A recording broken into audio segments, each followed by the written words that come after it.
हिंगोली लोकसभा मतदारसंघ हा नेहमीच काँग्रेस आणि शिवसेनेचा गड राहिलाय। इथं आलटून पालटून दोन्ही पक्षाचा खासदार निवडून आलाय। मात्र शिवसेना पक्षात पडलेल्या फुटीनंतर इथलं राजकीय समीकरण कमालीचं बदललंय। तसंच मराठा आरक्षणाची झळ लागून इथल्या राजकारणाला चांगलाच फटका बसू शकतो असंही बोललं जातंय।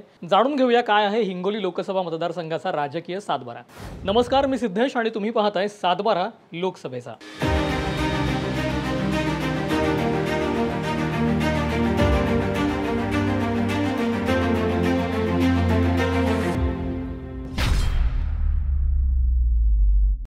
व्हिडिओला सुरुवात करण्याआधी एक छोटीशी आठवण। तुम्ही हा व्हिडिओ यूट्यूबवरती पाहत असाल तर साम टीव्हीचं चॅनल सबस्क्राइब करायला विसरू नका आणि फेसबुकवर जर तुम्ही हा व्हिडिओ पाहत असाल तर सामच्या फेसबुक पेजला नक्की फॉलो करा। आता थेट सुरुवात करूयात हिंगोली लोकसभा मतदारसंघाचा भूगोल कसा आहे ते जाणून घेण्यापासून। हिंगोली लोकसभा मतदारसंघ हा खुल्या प्रवर्गामध्ये मोडतो। हिंगोली लोकसभा मतदारसंघात एकूण 6 विधानसभा मतदारसंघ मोडतात। ते कोणते तर उमरखेड, किनवट, हदगाव, बसमठ, कळमनुरी आणि हिंगोली। या मतदारसंघात सध्या हिंगोली जिल्ह्यातील 3, यवतमाळ जिल्ह्यातील 1 आणि नांदेड जिल्ह्यातील 2 असे एकूण 6 विधानसभा मतदारसंघ समाविष्ट केले गेले आहेत। 2019च्या विधानसभा निवडणुकीत भाजपचे 3 आमदार निवडून आले, तर शिवसेना, राष्ट्रवादी आणि काँग्रेस या तिन्ही पक्षाचे प्रत्येकी एक आमदार निवडून आले। 2014 आणि 2019 साली हिंगोली लोकसभेमध्ये कोण जिंकलं, किती मतांनी जिंकलं तेही जाणून घेऊयात। 2014 साली काँग्रेसचे दिवंगत नेते राजीव सातव हे 4,67,397 मतांनी विजयी झाले, तर त्यांच्या विरुद्ध शिवसेनेकडून सुभाष वानखेडे लढले। वानखेडे यांना 4,65,765 मतं मिळाली, तर निवडणूक फारच अटीतटीची झाल्याचं पाहायला मिळालं, कारण वानखेडे यांचा फक्त 1,632 मतांनी पराभव झाला। विशेष म्हणजे यावेळी देशात मोदी लाट होती, तरी देखील सातव यांचा विजय झाला। 2019 साली राजीव सातव यांनी लोकसभा निवडणूक लढण्यास नकार दिला। त्यांची वर्णी राज्यसभेवरती लावण्यात आली, मात्र सुभाष वानखेडे यांना शिवसेनेचं तिकीट नाकारलं। त्यामुळे 2014 साली शिवसेनेकडून लढलेले वानखेडे यंदा काँग्रेसकडून लढले। त्यांच्या विरोधात शिवसेनेचे हेमंत पाटील उभे राहिले।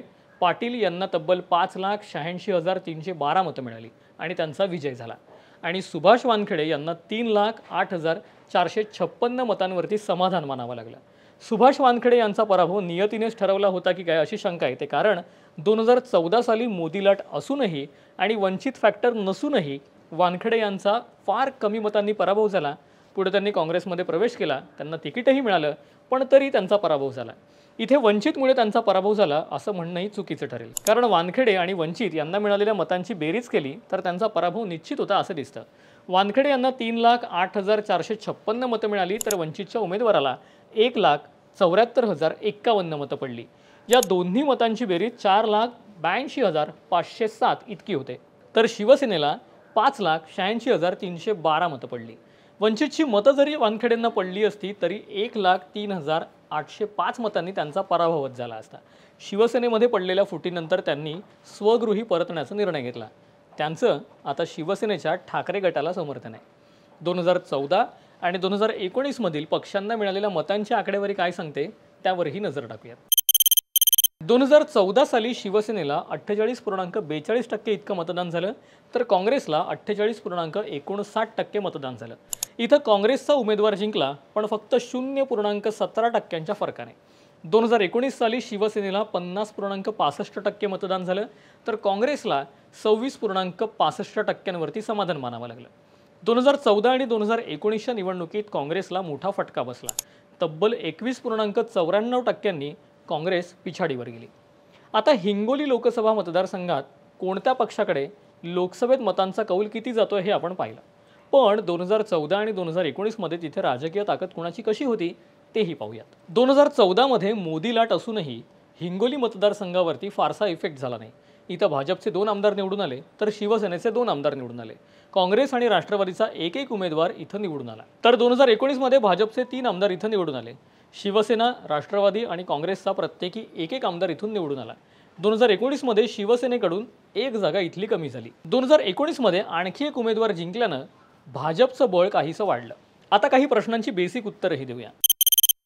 इथला उमेदवार दुसऱ्या पक्षातून आलेला होता का? उत्तर आहे नाही। प्रश्न क्रमांक 2, उमेदवार दुसऱ्यांदा निवडून आला की पहिल्यांदा? याचं उत्तर आहे पहिल्यांदाच।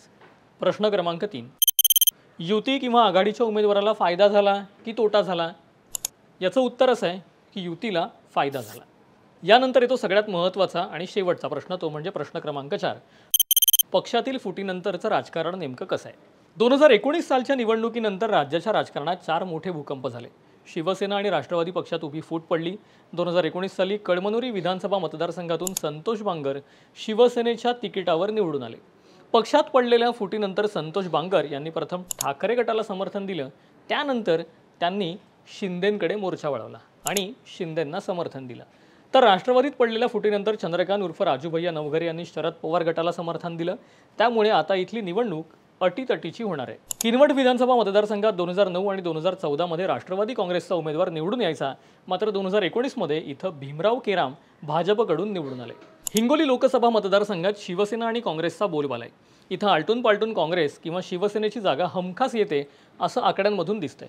2019च्या लोकसभा निवडणुकीत हेमंत पाटील विजयी झाले. ऑक्टोबर महिन्यात त्यांनी राजीनामा दिला होता. राज्यात मराठा आरक्षणाचा मुद्दाही पेटलेला होता. आरक्षण मिळावं म्हणून मनोज जरांगे पाटील उपोषणाला बसले होते. गावखेड्यामध्ये राजकीय पुढाऱ्यांनाही गावबंदी करण्यात आली होती. या सगळ्याचा विचार करता आपण राजीनामा दिला असल्याचं हेमंत पाटील यांनी म्हटलं. याआधी ते नांदेड रुग्णालयातील प्रकरणामुळेही चर्चेत आले होते. नांदेडच्या शासकीय रुग्णालयात जवळपास 31 रुग्णांचा मृत्यू झाल्यानं पाटील तिथं भेट द्यायला गेले होते. रुग्णालयाची पाहणी केली असता तिथं घाणीचं साम्राज्य आढळलं. संतप्त झालेल्या खासदार हेमंत पाटील यांनी हातात पाण्याचा पाईप घेऊन तिथं वैद्यकीय अधिष्ठाता SR वाकोडीकर यांच्याकडून बाथरूम स्वच्छ करून घेतले होते. त्यामुळे हेमंत पाटील यांच्यावर ॲट्रॉसिटी अंतर्गत गुन्हाही दाखल झाला होता. आता लोकसभेचे वारे वाहत असताना खासदार हेमंत पाटील हे पुन्हा जोमाने कामाला लागले आहेत. पुन्हा लोकसभेमध्ये एंट्री करण्याचा त्यांचा इरादा आहे. तर दुसरीकडे मित्रपक्ष असलेल्या भाजपचे काही नेते लोकसभा निवडणुकीच्या तयारीला लागले आहेत. इकडे प्रतिस्पर्धी म्हणून महाविकास आघाडीच्या उमेदवाराला चांगलीच कसरत करावी लागणार असं दिसून येत आहे. युतीच्या उमेदवाराला टक्कर देण्यासाठी महाविकास आघाडीच्या उमेदवारांनी देखील जोमाने तयारी सुरू केली आहे. पण या सगळ्या राजकीय धामधुमीत नेमकं हिंगोलीमध्ये कोण जागा राखेल किंवा कोण कोणाला पराभूत करेल? तुम्हाला काय वाटतं? कमेंट करून नक्की सांगा आणि हा व्हिडिओ आवडला असेल तर शेअर करायला विसरू नका.